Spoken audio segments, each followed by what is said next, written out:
만왕의 왕이신 하나님께 함께 하나님의 백성들이 모여 예배하게 하여 주신 것을 감사를 드립니다. 이 예배 가운데 성령께서 역사하셔서 우리에게 진리를 들려주시고 진리가 믿어지게 하여 주옵소서. 믿음으로 하나님이 주는 자유와 평강과 기쁨을 누리며 하나님의 백성답게 주님을 영화롭게 하며 살아갈 수 있도록 은혜 베풀어 주옵소서. 거룩하신 예수님 이름으로 기도드립니다. 아멘.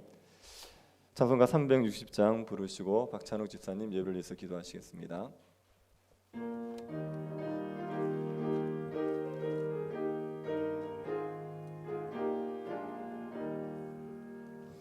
행군 나팔 소리에 주의 호령 났으니 십자가의 군기를 높이 들고 나가세. 선한 싸움 다 싸우고 의의 면류관 받았으리라. 선한 싸움 다 싸우고 의의 면류관 예루살렘 성에서 면류관 받으리. 저 요단강 건너 우리 싸움 마치는 날 의의 면류관 예루살렘 성에서 악한 마귀 권세를 모두 깨쳐버리고 승리하신 주님과 승전가를 부르세. 선한 싸움 다 싸우고 의의 면류관 받았으리라. 선한 싸움 다 싸우고 의의 면류관 예루살렘 성에서 면류관 받으리. 저 요단강 건너 우리 싸움 마치는 날 의의 면류관 예루살렘 성에서 달려갈 길 다 가고 싸움 모두 마친 후 주와 함께 기쁨을 용사들아 누리세. 선한 싸움 다 싸우고 의의 면류관 받았으리라. 선한 싸움 다 싸우고 의의 면류관 예루살렘 성에서 면류관 받으리. 저 요단강 건너 우리 싸움 마치는 날 의의 면류관 예루살렘 성에서. 다 같이 기도드리겠습니다. 사랑이 많으신 하나님 아버지 감사합니다. 주의 날 주의 몸된 교회에 주님을 찬양하며 예배드리게 하심을 감사드립니다. 주님께 영광을 돌리며 우리에게 은혜의 시간이 될 수 있게 이 시간 함께하여 주시옵소서. 쉽지 않았던 한 해였지만 잘 살아가게 하시고 다시 새해를 맞아 다시 시작하게 하시니 감사드립니다. 비록 지난 삶들의 모든 일들의 결과가 당장은 우리를 만족시키지 못한다 하여도 약속하신 말씀을 우리가 마음으로 믿고 의지할 때에 우리의 필요를 채우시고 우리의 자리를 지키며 주님의 자녀로 주님과 함께 할 수 있음을 깨닫게 하시니 감사드립니다. 우리가 다 알지 못하는 것으로 우리가 힘들지 않게 하시고 우리가 확실히 알고 있고 우리가 믿고 있는 것을 지키고 그를 행하며 살아갈 수 있는 한 해가 될 수 있게 도와주시옵소서. 연로하신 교회 어른들을 주님 더욱 사랑하셔서 다시 한 해를 살아가며 그 몸과 마음을 강건케 하시고 순전한 마음으로 주님을 더욱 사랑하게 하시어 주님이 주시는 구원의 즐거움을 체험하며 살아갈 수 있는 은혜를 내려 주시옵소서. 온 교회가 기도하는 기도의 제목들을 주님 아시오니 주님의 뜻을 우리에게 보여주시어 모든 성도가 하나가 되며 주의 뜻을 합심하여 이루어나갈 수 있는 은혜를 더하여 주시옵소서. 여러 가지로 어려운 상황에 처해 있으나 주님 함께 하심으로 우리의 믿음을 온전히 지키며 살아갈 수 있게 도와주시옵소서. 항상 기뻐하며 온전하게 되기를 힘쓰고 서로에게 위로가 되며 마음을 같이하여 모두가 주님 안에서 평안을 누리며 살아갈 수 있게 도와주시옵소서. 차가운 겨울에는 따뜻한 햇살로 그리고 뜨거운 여름 태양빛을 가려주는 구름으로 주님 우리와 함께하여 주시옵소서. 당회장 법목사님과 동력하시는 교육자들을 기억하시어 강건케 하시고 주님과 동행하는 한 해가 될 수 있게 도와주시옵소서. 온전히 하나님 말씀만으로 성도들을 인도케 하시고 사람으로 인해 실망하거나 낙심치 않고 오직 주님만 믿고 의지함으로 흔들림 없는 목회를 할 수 있도록 도와주시옵소서. 예배를 위해 수고한 손길들이 주님 기억하시며 축복하시어 마치는 시간까지 예배와 함께하여 주시옵소서. 예수님 이름으로 기도드렸습니다.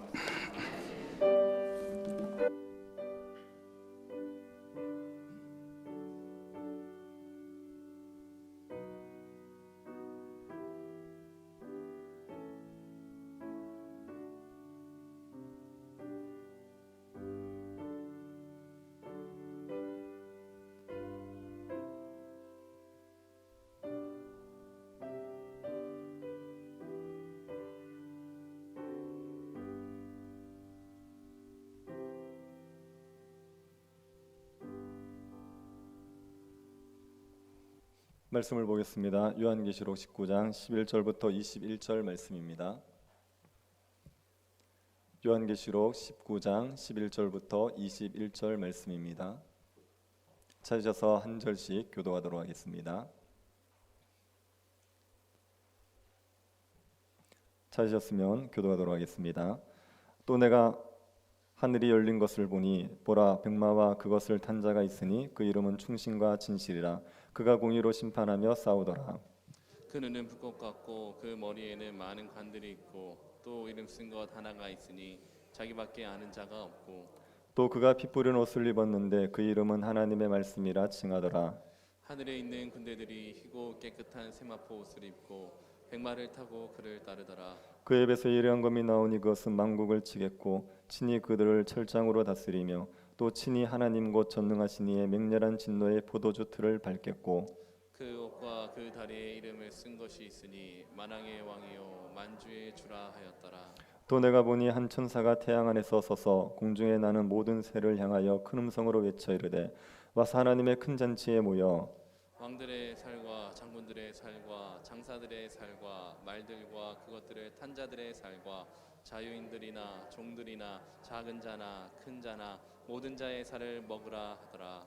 또 내가 보며 그 짐승과 땅의 임금들과 그들의 군대들이 모여 그 말 탄 자와 그의 군대와 더불어 전쟁을 일으키다가 짐승이 잡히고 그 앞에서 표적을 행하던 거짓 선지자도 함께 잡혔으니 이는 짐승의 표를 받고 그의 우상에게 경배하던 자들을 표적으로 미혹하던 자라. 이 둘이 산채로 유황불 붙는 못에 던져지고 같이 보겠습니다. 그 나머지는 말 탄 자의 입으로부터 나오는 검의 죽음에 모든 새가 그들의 살로 배불리더라. 아멘. 요한계시록은 도미티아누스 황제의 박해 때 기록이 되었습니다. 도미티아누스 황제는 네로의 후계의 자라고 알려져 있습니다. 네로가 굉장히 잔인한 통치를 했는데 도미티아누스도 굉장히 잔인한 통치를 했습니다. 로마의 귀족들을 부당한 이유로 많이 살해를 했습니다. 그들의 재산을 뺏기 위해서 귀족들을 죽이기도 했습니다. 그리고 도미티아누스가 자기의 조카와 그 조카의 두 아들까지 죽이는 짓을 합니다. 요한을 반모섬에 유배시킨 사람도 도미티아누스입니다. 이 도미티아누스가 암살을 당해서 죽게 됩니다. 시오니 나남이라는 사람이 로마인 이야기라는 책을 씁니다. 로마 역사에 대한 이야기를 썼는데 거기에 보면 도미티아누스는 아내의 증오 때문에 살해가 됩니다. 도미티아누스가 황제가 되기 전에 도미티아라는 아내를 맞이했습니다. 그리고 그 아내와 같이 살았는데 도미티아누스가 황제가 되고 나서 로마를 떠나 다른 나라에 원정을 가거든요. 그 자리를 비운 사이에 이 아내가 바람을 핍니다. 그리고 도미티아누스가 돌아와서 아내가 바람 핀 것을 알고 그 아내와 이혼을 하고 아내와 바람 핀 남자는 죽여버렸습니다. 도미티아누스가 혼자가 되지 않았습니까? 그런데 그 혼자가 돼 있는 상황 속에서 자기의 진료와 근친상간을 해요. 진료 율리아라는 사람이 그 황궁에 이혼을 하고 와 있었는데 그 진료와 근친상간을 하게 됩니다. 그러고 나서 또 갑자기 마음이 바뀌어가지고 이혼을 했던 도미티아 자기의 아내를 다시 궁으로 불려드립니다. 그리고 그 사이에 율리아는 죽어버렸습니다. 도미티아 이 황제의 아내는 진료와 자기 남편이 그 근친상간했다는 것을 알고 굉장히 분노하고 또 수치심을 느끼고 증오를 가졌습니다. 그리고 율리아가 죽고 나서 황제가 자기를 멀리하니까 증오가 더 증폭이 되었죠. 그래서 그 황제를 자기의 노예를 시켜서 암살을 시켜버립니다. 죽여버립니다. 그래서 그 아내의 증오 때문에 이 황제는 죽임을 당했습니다. 시온이 나나미는 도미티아누스가 그 아내의 증오로 죽었다 이렇게 기록을 남겼지요. 인간적인 눈으로 보면 아내의 증오 때문에 죽은 게 맞습니다. 그런데 신앙적인 관점에서 보면 이건 하나님의 심판이죠. 하나님께서 교회를 핍박하고 성도들을 죽인 그 황제를 하나님께서 벌하셔서 그래서 죽게 된 것입니다. 도미티아누스는 스스로 신이라고 칭했어요. 보통 황제들이 죽고 나면 신으로 추앙을 받았는데 이 사람은 살아있을 때 자기를 신이라고 칭했습니다. 그리고 사람들이 자기를 신처럼 숭배하기를 바랬죠. 그렇게 하나님을 대적하고 성도들을 핍박하다가 하나님께서 심판하셔서 죽었던 겁니다. 하나님을 대적하고 교회를 핍박하는 자들을 하나님께서 심판하십니다. 아담의 타락한 이후에 끊임없이 교회를 핍박하는 사람들이 생겨났었습니다. 아벨을 죽인 가인부터 시작해서 끊임없이 핍박자들이 등장을 했었죠. 홍해 앞에서 이스라엘 백성들을 진멸시키려고 했던 바로 왕도 교회를 박해하는 박해자였습니다. 유대인들을 모두 죽이려 했던 하만도 교회의 박해자였죠. 예수님을 죽인 종교 지도자들, 교회를 박해한 로마 황제들, 이들이 다 교회의 박해자였습니다. 이 모든 사람들이 하나님의 심판을 받습니다. 하나님을 대적하고 교회를 핍박했던 자들은 무사할 수가 없었습니다. 사도 바울은 교회에 분쟁을 일으키는 자들, 그들을 성전을 더럽히는 자 이렇게 얘기하거든요. 그리고 성전을 더럽히는 자를 하나님이 멸하실 거다 그렇게 얘기했습니다. 하나님의 교회를 사사로운 욕심 때문에 분쟁케 하고 더럽히면 그 사람을 하나님께서 그냥 두지 않습니다. 하나님께서 심판하시게 되는 겁니다. 하나님의 심판은 개별적으로 이루어질 수 있어요. 한 개인에게 하나님께서 심판하실 수 있지만 집단적인 심판이 있습니다. 마지막 최종 심판, 그 집단적인 심판이 있습니다. 오늘 본문은 최후 심판을 하러 오시는 분이 누구신지를 우리에게 알려줍니다. 그리고 그 최후 심판을 받는 자들이 얼마나 비참한지도 알려줍니다. 누가 그 최후 심판을 받는지도 우리에게 알려주고 있습니다. 우선 최후 심판을 누가 하게 됩니까? 11절을 한번 보십시오. 또 내가 하늘이 열린 것을 보니 보라 백마와 그것을 탄 자가 있으니 그 이름은 충신과 진실이라. 그가 공의로 심판하며 싸우더라. 요한이 하늘이 열려 있는 걸 봤지요. 요한계시록 4장에 보면 요한이 하늘에 열린 문으로 하나님의 보좌를 봅니다. 그때는 문이 조금 열려 있어서 하늘을 엿볼 수 있었습니다. 그런데 오늘 본문에서는 하늘이 열려버렸어요. 하늘이 완전히 열리고 거기에서 백마를 탄 자가 오시지요. 백마는 승리를 상징하는 겁니다. 로마에서 장군들이 승리하고 개선행진할 때 그때 백마를 탑니다. 그래서 백마라는 게 승리자라는 걸 상징합니다. 그리고 흰색은 하나님의 심판도 상징합니다. 20장에 가시면은 하나님이 심판을 하시는데 보좌에 앉아서 심판합니다. 그 보좌가 무슨 색깔입니까? 흰색이거든요. 흰 보좌거든요. 그래서 흰색이라는 게 심판을 상징합니다. 백마를 타고 오시는 이분은 승리자예요. 그리고 백마를 타고 오시는 이분은 심판자입니다. 승리자와 심판자가 오시는 겁니다. 이름이 뭡니까? 충신과 진실. 이게요, 신실하다, 진실하다 이런 뜻입니다. 충신이 신실하다는 뜻이고 진실이 진실하다는 겁니다. 지금 이 충신과 진실이라는 이름은 7교회 중에 라오디게아 교회에 예수님이 자기를 소개할 때 이 이름으로 자신을 소개하셨습니다. 아멘이요 충성되고 참된 증인 이렇게 소개했어요. 그래서 예수님이 바로 충신과 진실입니다. 그러니 백마 타고 오시는 그분이 예수 그리스도라는 것을 이 이름을 통해서 알려주는 겁니다. 예수님은 신실하신 분이죠. 예수님이 이 땅 사시는 동안 하나님의 말씀을 단 한 번도 거절하지 않으셨어요. 이 땅에서 태어나실 때부터 십자가에 죽으실 때까지 말씀에 충성하셨습니다. 예수님께서 마지막 충성하신 게 십자가 지시는 겁니다. 그 십자가를 앞두고 얼마나 고민하셨습니까? 얼마나 힘들어하셨습니까? 그런데도 불구하고 하나님의 뜻인 줄 알고 받아들여서 순종하지 않습니까? 예수님께서 충성되신 분, 예수님이 신실하신 분입니다. 그리고 예수님이 진실하신 분이에요. 예수님은 거짓을 행하지 않습니다. 단 한 번도 잘못된 얘기를 하신 게 없고 하신 말씀을 안 지킨 적도 없어요. 그래서 예수님께서는 진실하신 분이죠. 충신과 진실, 예수 그리스도가 그 백마를 타고 오시는 겁니다. 예수님이 하늘로 승천하실 때 뭐라고 약속하셨습니까? 내가 올라간 모습 그대로 올 거라고. 그 약속을 지키시기 위해서 백마 타고 다시 오시는 겁니다. 예수님의 이 재림의 목적은 무엇이겠습니까? 심판주로서 공의로 심판하기 위해서 오시는 겁니다. 그래서 예수님의 모습을 보시면 공의로 심판하실 분이라는 것을 묘사하고 있습니다. 예수님의 눈이 어떻게 묘사가 되어 있습니까? 눈은 불꽃 같죠. 눈이 불꽃 같다는 얘기는요, 전지하다는 겁니다. 불꽃 같은 눈으로 본다는 얘기는 모든 것을 다 안다는 얘기예요. 그래서 예수님께서는 전지하신 분이라는 것을 눈이 불꽃 같다라고 표현한 겁니다. 예수님이 모든 것을 아시지요. 시편 147편 4절을 보면 그가 별들의 수요를 세시고 그것들을 다 이름대로 부르시는 도다, 이렇게 얘기했어요. 하나님은 별들의 수요를 세십니다. 그리고 별의 이름을 아세요. 하나님께서 온 우주에 모르는 게 없습니다. 예수 그리스도께서 그 하나님 아닙니까? 그래서 예수님은 온 우주에서 모르는 게 없으십니다. 그리고 예수님께서는 우리의 삶의 세세한 부분까지 아십니다. 시편 139편 2에서 4절에 이렇게 말하고 있습니다. 주께서 내가 앉고 일어서 하시며 멀리서도 나의 생각을 밝게 하시오며 나의 모든 길과 내가 눕는 것을 살펴보셨으므로 나의 모든 행위를 익히 아시오니 여호와여 내 혀의 말을 알지 못하는 것이 하나도 없으시니이다.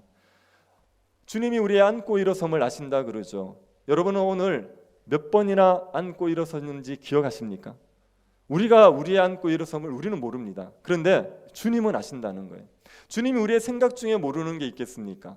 우리가 하는 말 중에 모르는 게 있겠습니까? 주님은 모든 것들을 다 아시죠. 온 천하 만국을 다 아시고 사람들의 세세한 삶을 다 아십니다. 머리털까지 다 세시는 바입니다. 그 전지하심 때문에 공의로운 통치를 할 수 있어요. 재판을 하려는 사람은 모든 걸 다 알아야 됩니다. 모든 걸 다 모르면 공의로운 통치가 안 되죠. 재판이 안 됩니다. 그런데 예수 그리스도는 전지하셔서 불꽃 같은 눈으로 모든 걸 다 보시기 때문에 그분께서는 공의롭게 재판하실 수 있는 분입니다. 그리고 그 예수 그리스도의 머리에 관이 쓰여 있습니다. 머리에 많은 관이 있다, 이렇게 얘기합니다. 많은 관이 있다는 것은 권세가 많다는 얘기입니다. 바다에서 올라온 짐승이 10뿔이 있었고 10개의 관이 있었습니다. 그것이 권세가 많다는 의미였습니다. 이 짐승이 강한 권세를 가지고 있다, 이런 의미였어요. 지금 중국에서 시진핑이 굉장히 권세가 많아요. 시진핑은 공식적인 직함이 4가지입니다. 공산당 중앙위원회 총서기, 공산당 중앙군사위원회 주석, 중화인민공화국 주석, 중화인민공화국 그다음 중앙군사위원회 주석, 이렇게 되어 있습니다. 공식 직함이 많죠. 그만큼 권세가 많다는 얘기입니다. 그래서 관을 많이 쓰고 있다는 이야기는 권세가 많다는 얘기예요. 바다에서 올라온 짐승이 10개의 관을 쓰고 있었습니다. 그런데 예수 그리스도는 많은 관이에요. 그러니까 그 10개보다 훨씬 많은 관을 쓰고 계시는 분, 권세를 많이 가지고 계시는 분입니다. 그러니 재판을 하실 수가 있죠. 사람이 재판을 하고 싶다고 아무나 재판할 수 있습니까? 재판관이라는 권세가 있어야 되거든요. 예수님에게는 그 권세가 있으신 거예요. 많은 권세를 가지고 있기 때문에 온 땅을 공의롭게 재판하실 수가 있습니다. 이 예수님은 피조물이 다 알 수 없는 존재입니다. 12절 하반절 한번 보십시오. 또 이름 쓴 것 하나가 있으니 자기밖에 아는 자가 없고, 예수님의 눈이 불꽃 같다 얘기하고 그 다음에 많은 관을 쓰고 있다 얘기하고 나서 예수님의 이름 쓴 것 하나가 있는데 그것을 자기밖에는 아는 사람이 없대요. 지금 19장 11절부터 21절 사이에서 예수님의 이름이 3번 나옵니다. 충신과 진실, 그게 한 번이었고요. 그리고 13절에 보시면은 하나님의 말씀이라고 나와요. 이름이 하나님의 말씀이다, 이렇게 나옵니다. 그리고 나서 16절에 가시면 만왕의 왕 만주의 주라고 나와요. 그래서 예수님의 이름이 3가지가 나옵니다. 충신과 진실, 하나님의 말씀, 만왕의 왕 만주의 주, 이렇게 3번 나온다고요. 그런데 그 중에 이름 하나가 있는데 이 이름은 예수님밖에 아는 사람이 없다는 거예요. 다른 사람들은 이 이름을 모릅니다. 이것은 예수님을 사람들이 다 이해할 수 없다는 걸 얘기하는 겁니다. 예수님에 대해서 다 할 수 있는 사람은 아무도 없습니다. 성경의 66권을 다 암송하고 66권의 단어 하나 뜻을 세세하게 다 아는 사람이라 할지라도 예수 그리스도는 다 몰라요. 예수님에 대해서 누가 다 알 수가 있습니까? 사람들 중에 아무리 뛰어난 믿음을 가진 사람이라도 그리스도에 대해서 다 안다고 얘기할 수 있는 사람이 없습니다. 예수님은 피조물이 이해할 수 없는 초월적인 분이라는 게 예수님을 다 알 수 없다는 겁니다. 그래서 예수님이 초월적인 분이라는 얘기는 위엄과 탁월함을 가지고 있다는 얘기입니다. 예수님께서 위엄과 탁월함을 가지고 재판하실 수 있는, 공의롭게 통치하실 수 있는 분이라는 걸 말해주고 있는 겁니다. 예수님은 전지하신 분, 눈이 불꽃 같은 분이시에요. 그리고 예수님은 많은 관을 쓰고 있습니다. 권세가 많으십니다. 그리고 예수 그리스도께서는 그 이름을 자기밖에 알 수 없는 초월적인 분이어서 위엄과 탁월함이 있습니다. 이런 전지함, 이런 권세, 이런 위엄으로 공의롭게 재판하기 위해서 오시는 거죠. 예수님께서 공의롭게 심판하실 때 어떤 방식으로 하시는지 보십시오. 무엇을 가지고? 13절 한번 보시기 바랍니다. 또 그가 피 뿌린 옷을 입었는데 그 이름은 하나님의 말씀이라 칭하더라. 예수님이 옷을 입고 오는데 옷에 피가 뿌려져 있습니다. 이 피는 누구 피겠습니까? 세 가지의 가능성이 있거든요. 첫 번째는 예수님이 십자가에서 흘리셨던 그 피, 그리고 두 번째는 성도들이 흘린 피, 그리고 세 번째는 대적들의 피, 예수님께서 심판하는 대적들의 피. 세 가지 종류가, 세 가지의 피일 가능성이 있습니다. 어느 피인 것 같습니까? 이게 지금 심판의 구주로 오시기 때문에 세 번째일 가능성이 있어요. 그래서 대적들의 피. 예수 그리스도는 이미 하나님을 대적하는 많은 자들을 심판하신 분입니다. 그 도미티아누스 황제도 심판하셨지 않습니까? 야고보를 죽였던 헤롯 왕도 심판하셨단 말이에요. 그러니 많은 자들을 심판하시면서 그 피를 몸에 묻히고 오시는 거예요. 그리고 세상의 사람들을 심판할 주로 오셨다는 것을 보여주는 겁니다. 이 예수님의 이름이 여기서는 뭐라고 기록되어 있습니까? 하나님의 말씀. 이거는 하나님의 말씀으로 심판하실 걸 얘기하는 겁니다. 예수님께서 심판하시는데 무엇을 하시느냐? 말씀으로 심판하시는 거예요. 세상이 창조될 때 예수님이 말씀으로 창조하신 거 아닙니까? 그 예수 그리스도께서 여전히 말씀으로 심판하십니다. 예수님이 있으라 하면 있었어요. 그것처럼 예수님이 사라지라 그러면 사라지는 겁니다. 예수님이 죽으라 그러면 죽는 거죠. 그래서 예수 그리스도께서 말씀으로 심판하신다는 걸 보여주는 겁니다. 대적들의 피를 옷에 묻히고 그리고 오셔서 하나님의 말씀으로 심판하시게 됩니다. 이때 혼자 오시지 않으신다고요. 예수님과 함께 오는 군대가 있습니다. 14절 한번 보십시오. 하늘에 있는 군대들이 희고 깨끗한 세마포 옷을 입고 백마를 타고 그를 따르더라. 하늘에 있는 군대들이 예수 그리스도와 함께 오게 됩니다. 여기에 말하는 하늘의 군대들은 누구겠습니까? 이들이 입고 있는 옷을 한번 보십시오. 어떤 옷이라고 말하죠? 깨끗한 세마포 옷. 우리가 지난주에 살펴볼 때 깨끗한 세마포 옷을 입었던 사람들이 있습니다. 19장 8절입니다. 그에게 빛나고 깨끗한 세마포 옷을 입도록 허락하셨으니 이 세마포 옷은 성도들의 옳은 행실이로다 하더라. 누가 세마포 옷을 입습니까? 성도들이 입는단 말이에요. 그러니 예수 그리스도와 함께 오는 군대들은요, 세마포 옷을 입은 성도들입니다. 성도들이 예수 그리스도와 함께 이 심판을 위해서 오게 되는 겁니다. 예수 그리스도가 온 땅을 통치하시고 심판하시는 심판주예요. 그런데 그 예수 그리스도의 심판에 성도들도 동참을 합니다. 성도들도 함께 와서 예수 그리스도와 함께 세상을 심판하게 되는 겁니다. 그래서 사도 바울이 교인들이 서로 소송을 해가지고 세상 법정에 고소를 했을 때, 그때 사도 바울이 이렇게 얘기하죠. 성도가 세상을 판단하는 것을 너희가 알지 못하느냐? 세상도 너에게 판단을 받겠거든 지극히 작은 일 판단하기를 감당하지 못하겠겠냐? 성도들은 세상을 판단할 자라 그랬습니다. 성도가 불신자들을 심판할 자들이거든요. 그런데 교회의 소생 문제를 가지고 자기가 심판할 자에게 심판을 부탁하는 거예요. 이건 어리석다는 겁니다. 이건 부끄럽다는 겁니다. 성도들은 예수 그리스도와 함께 세상을 공의롭게 심판하기 위해서 함께 온 하나님의 군대들입니다. 성도들이 어떻게 세상을 심판할지는 우리가 여호수아를 보면 짐작해 볼 수 있어요. 여호수아가 가나안 남부 지역의 왕들과 전쟁을 하지 않습니까? 그때 가나안 남부 지역의 다섯 왕을 막게다굴에 딱 가두었습니다. 그러고 나서 적들을 대충 정리하고 그 다섯 왕을 다시 끄집어낸다고요. 그러고 나서 지휘관들에게 그 왕들의 목을 밟아버리라 그래요. 그러면서 하나님께서 너의 대적들을 이렇게 하실 거다 그렇게 얘기합니다. 여호수아가 그 왕들을 제압했습니다. 그리고 지휘관들에게 목을 밟게 했다고요. 이게 예수 그리스도가 성도들에게 심판하게 하실 일입니다. 예수 그리스도가 모든 사람들을 제압하세요. 그리고 성도들이 뭐랍니까? 그들을 밟아버리는 겁니다. 그들을 밟아서 예수 그리스도의 원수들, 하나님의 원수들이 이렇게 멸망된다는 걸 보여주게 되는 거죠. 성도들은 원수들, 세상의 악한 자들을 발로 밟을 자들입니다. 예수 그리스도 함께 와서 그 일을 하게 될 하나님의 군대들입니다. 그리고 이 하나님의 군대에는 천군 천사가 포함됩니다.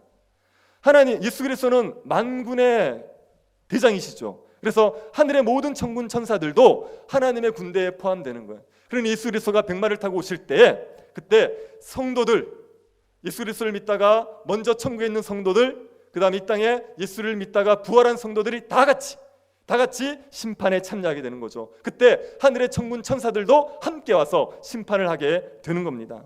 예수님이 심판하실 때 어떤 모습으로 심판하는지 보시겠습니까? 15절 보시기 바랍니다. 그의 입에서 예리한 검이 나오니 그것으로 만국을 치겠고 친히 그들을 철장으로 다스리며 또 친히 하나님 곧 전능하신 이의 맹렬한 진노의 포도주들을 밟겠고. 세 가지의 심판의 장면이 나옵니다. 먼저 예수님께서 예리한 입의 검으로 사람들을 치시는 거예요. 예수님의 입에 예리한 검이 있습니다. 요 예리한 검은 무엇을 말하겠습니까? 이게 하나님의 말씀을 얘기하는 거예요. 히브리서 4장 12, 13절입니다. 하나님의 말씀은 살아있고 활력이 있어 좌우의 날선 어떤 검보다도 예리하여 혼과 영과 및 관절과 골수를 찔러 쪼개기까지 하며 또 마음의 생각과 뜻을 판단하나니 지으신 것이 하나도 그 앞에 나타나지 않음이 없고 우리의 결산을 받으실 이의 눈앞에 만물이 벌거벗은 것 같이 드러나느니라. 하나님의 말씀이 예리한 검입니다. 그래서 혼과 골수를 찔러 쪼갠단 말이에요. 이것은 무슨 말이냐면 하나님께서 우리의 삶을 발가벗긴다는 얘기예요. 우리의 삶의 실체들을 말씀을 통하여 낱낱이 드러낸다는 말입니다. 겉으로 보기에는 멀쩡해요. 그런데 말씀의 칼이 그 사람을 재단지하는 겁니다. 그러고 나면 그가 얼마나 부패한 자이고 얼마나 악한 자인지가 적나라하게 드러나지요.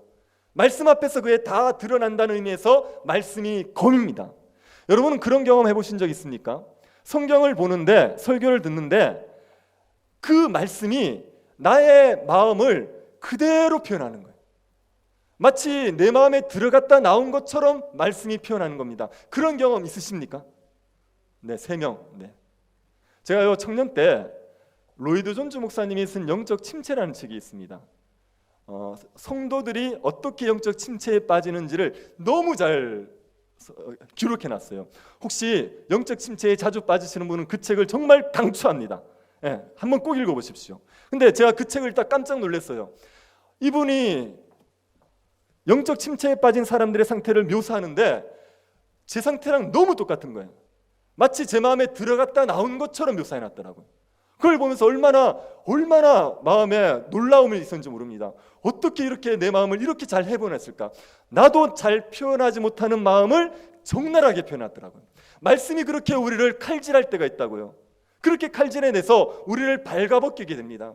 예수님이 입의 검으로 그렇게 사람들을 칼질하세요. 그래서 사람들이 얼마나 흉악한 죄인인지를 낱낱이 드러내게 하십니다. 그래서 하나님께서 심판하실 때 핑계하지 못하는 거예요. 왜 나를 이렇게 벌을 내립니까? 그 말을 하지 못하게 만듭니다.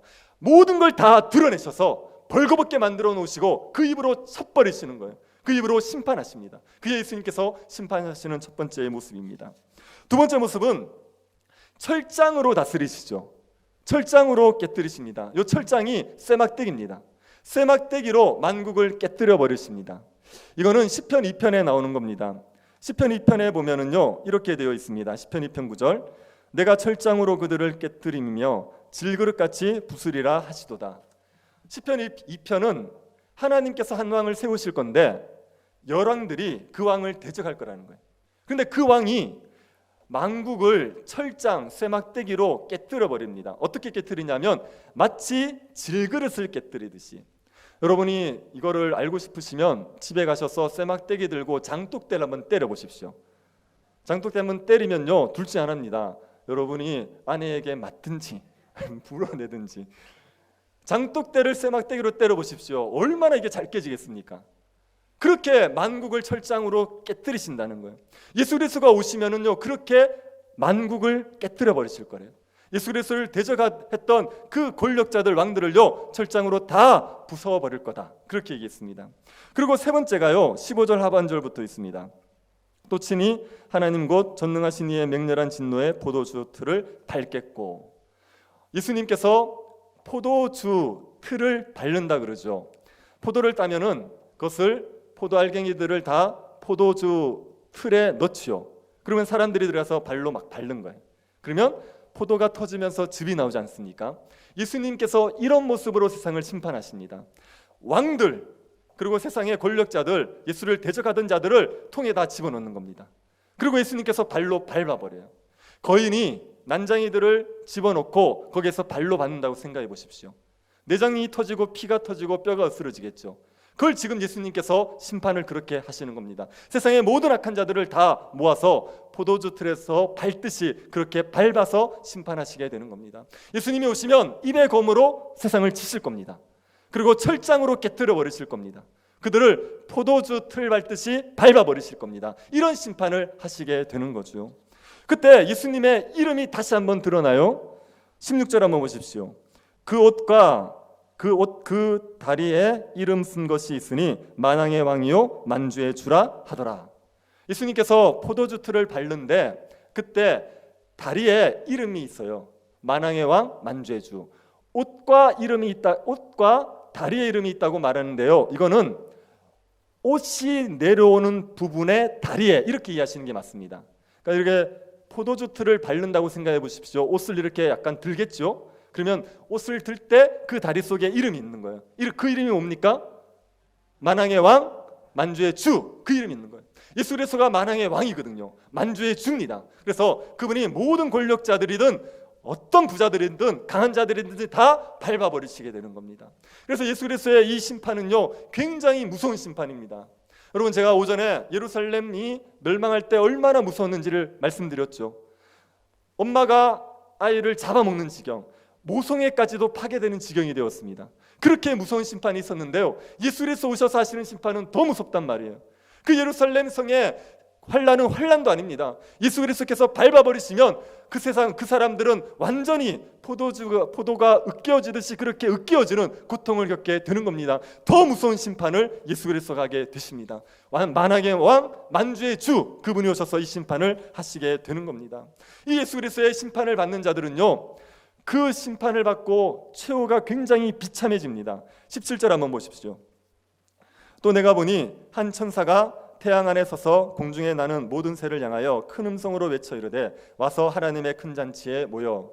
요한에 보니까 천사가 있는데 태양 안에 있어요. 이거는 천사가 이렇게 하늘에 떠 있는데 태양을 배경으로 하고 있었을 겁니다. 그러니 요한이 보니까 태양 안에 있는 거죠. 그 천사가 새들을 불러 모아요. 천하 만국에 있는 새들은 다 모여라고 불러 모아요.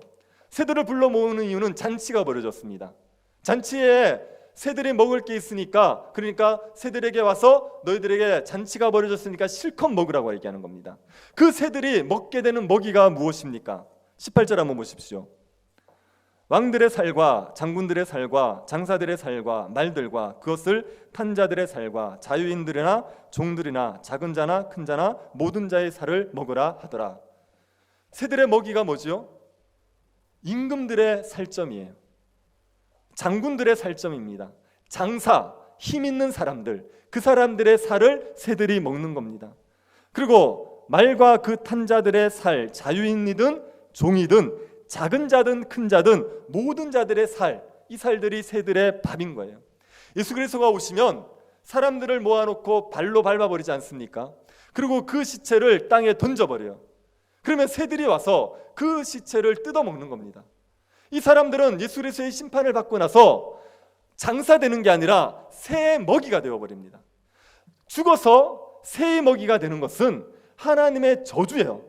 하나님이 저주를 내릴 때 그 사람을 비참하게 죽게 만들 때 죽고 장사되지 못하고 들짐승이나 새의 먹이가 되게 만듭니다. 열왕기상 21장 24절 한번 보십시오. 아합에게 속한 자로서 성읍에서 죽은 자는 개들이 먹고 들에서 죽은 자는 공중의 새가 먹으리라 하셨느니라 하니, 이 말씀은 아합의 집에 심판을 선포하면서 하신 말씀입니다. 아합과 이세벨이 나봇이라는 사람의 포도원을 빼앗습니다. 그러기 위해서 나봇을 죽여버리죠. 그래서 아합의 집에 심판이 선언됐습니다. 그때 아합의 집의 사람들은 죽을 때 성읍에서 죽으면 개에게 먹히고요, 들판에서 죽으면 새에게 먹힙니다. 죽어서 장사가 지내지지 못해요. 이건 하나님의 저주받은 죽음입니다. 이 말씀대로 그대로 이루어집니다. 아합의 집을 에후라는 왕이 진멸시켜 버립니다. 그때 이세벨도 죽습니다. 이세벨은 자기 방에 있다가 내시가 집어 던져서 떨어져서 죽거든요. 에후가 그 이세벨을 병거로 갈아버립니다. 그러고 나서 이제 왕후니까 장사라도 지내주려고 시체를 찾아요. 시체가 없어요. 개들이 먹어버려가지고요, 두개골과 손목밖에 없는 거예요. 그러니까 이세벨은 죽고 나서 그 시체가 개먹이가 돼버렸어요. 하나님께서 저주를 내리실 때 그 사람이 받은 벌에 따라서 비참하게 죽게 하실 때요, 성읍에서 죽으면 개가 먹고 들에서 죽으면 새가 먹게 하십니다. 지금 이 사람들의 새먹이가 된다는 얘기는 하나님의 저주로 말미암아 비참하게 죽는다는 얘기예요. 죽어서도 장사 지내지는 게 아니라 새먹이가 되는 비참한 죽음을 맞이하게 되는 겁니다. 누가 이런 심판을 받게 됩니까? 19절 보시기 바랍니다. 또 내가 보매 그 짐승과 땅의 임금들과 그들의 군대들이 모여 그 말 탄 자와 그의 군대와 더불어 전쟁을 일으키다가, 여기에 짐승이 등장하죠. 짐승은 로마 황제를 얘기하는 거예요.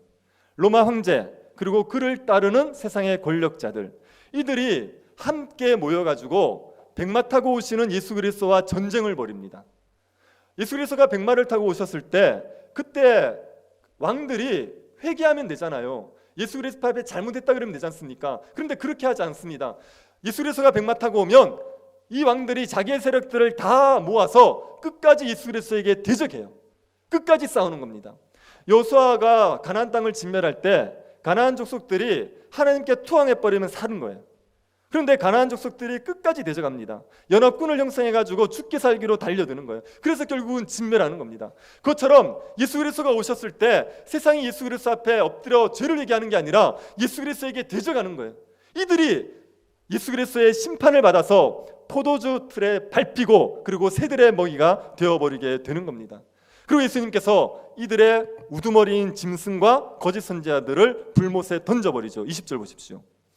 짐승이 잡히고 그 앞에서 표적을 행하던 거짓 선지자들도 함께 잡혔으니 이는 짐승의 표를 받고 그의 우상에게 경배하던 자들을 표적으로 미혹하던 자라. 이 둘이 산채로 유황불 붙는 못에 던져지고, 여기에 유황불에 던져지는 게 누구입니까?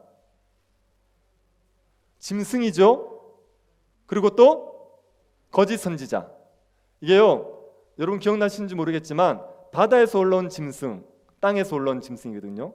바다에서 올라온 짐승은 로마 황제를 얘기하는 거였고, 땅에서 올라온 짐승은 거짓 선지자입니다. 로마 황제를 숭배하게 하게 하는 이교도의 제사장들. 그래서 지금 그 짐승들이 불못에 던져지는 겁니다. 악의 세력인 짐승들이 불못에 던져지고요, 20장을 가시면 사탄이 불못에 던져진다고요.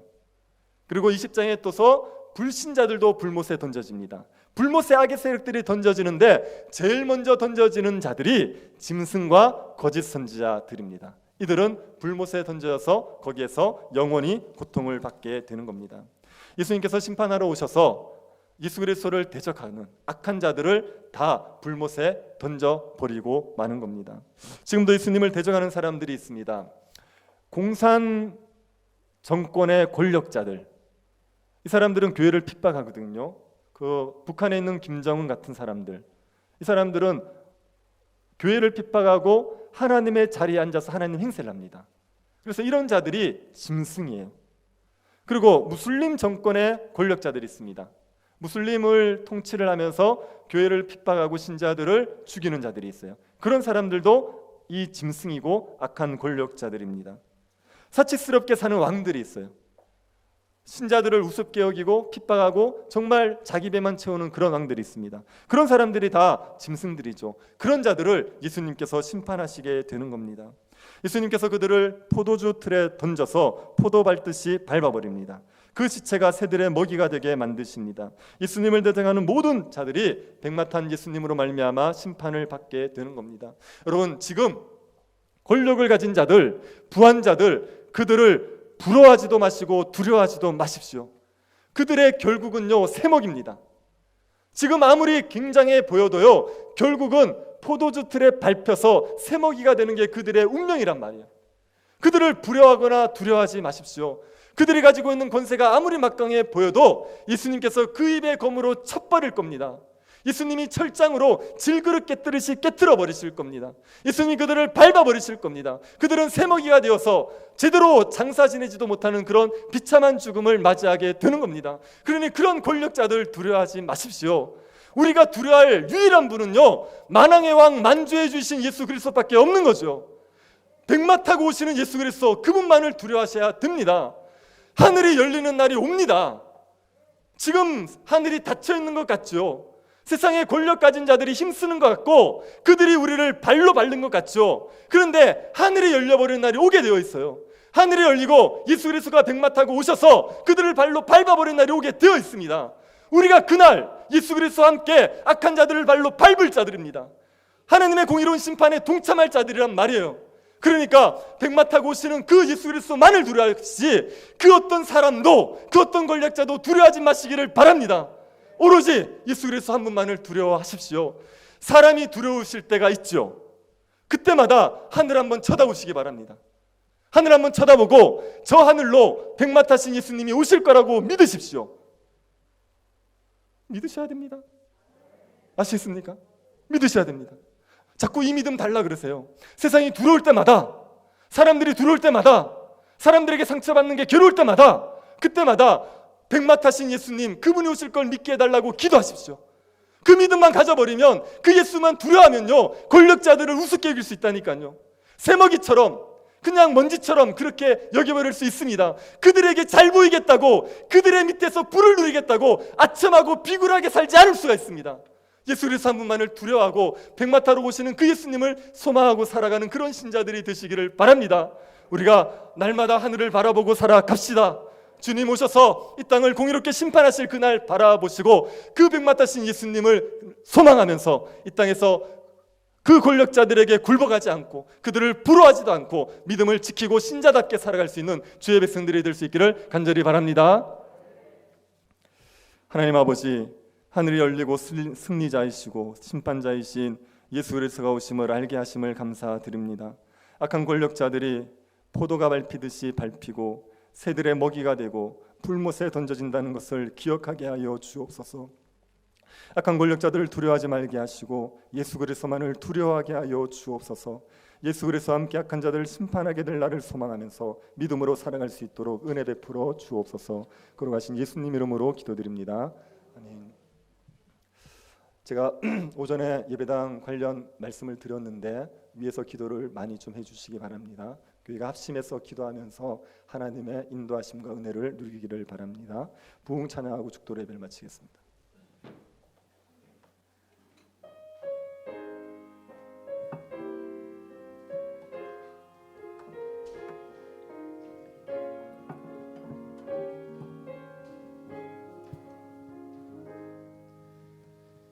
이 땅의 황무함을 보소서.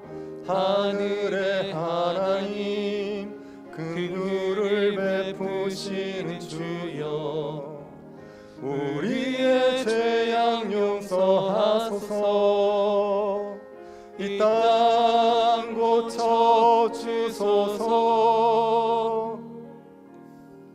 이제 우리 모두 하나 되어 이 땅에 무너진 기초를 다시 쌓을 때 우리의 우상들을 태우신 성령의 불 임하소서. 부흥의 불길 타오르게 하소서. 진리의 말씀 이 땅 새롭게 하소서. 은혜의 강물 흐르게 하소서. 성령의 바람 이제 불어와 오 주의 영광 가득한 새날 주소서 오 주님 나라 이 땅에 임하소서.